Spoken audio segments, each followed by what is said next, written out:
This is the approximate range of adult human hearing. It's measured in hertz, and it starts off at about 20 hertz, and it goes up to about 16,000 hertz. It's a little bit higher when we're younger, and it kind of drops down to the 15, 16,000 range as we get older. Next up is 440 hertz. Now this is defined by the International Standards Organization as an A. You've probably heard of standard tuning. Is usually set at A440.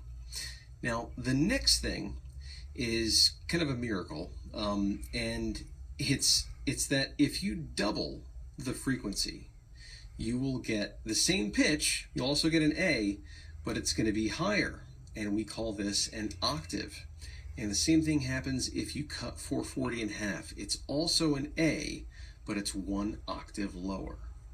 Now the octave is a law of nature, but how you break up the octave to actually create music and convey emotion is up to interpretation.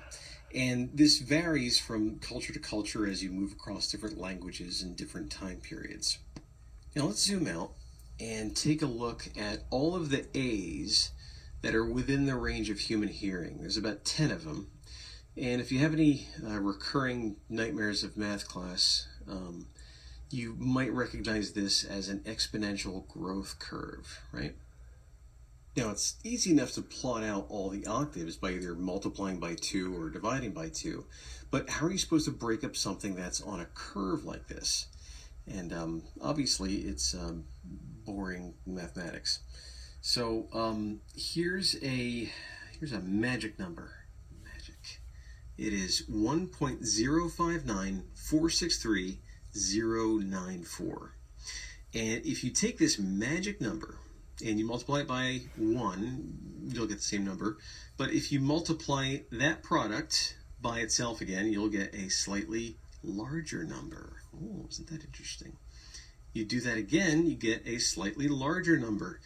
Do this 12 times, and you will get the number 2. Take a look at this.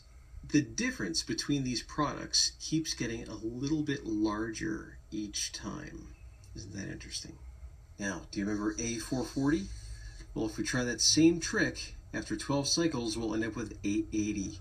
And these products along the way are the exact tunings for a segment of the 12-tone equal temperament system, also known as Western music theory. If you want to learn how to totally mess with the underpinnings of the equal temperament system, let me know in the comments. All right, here we go.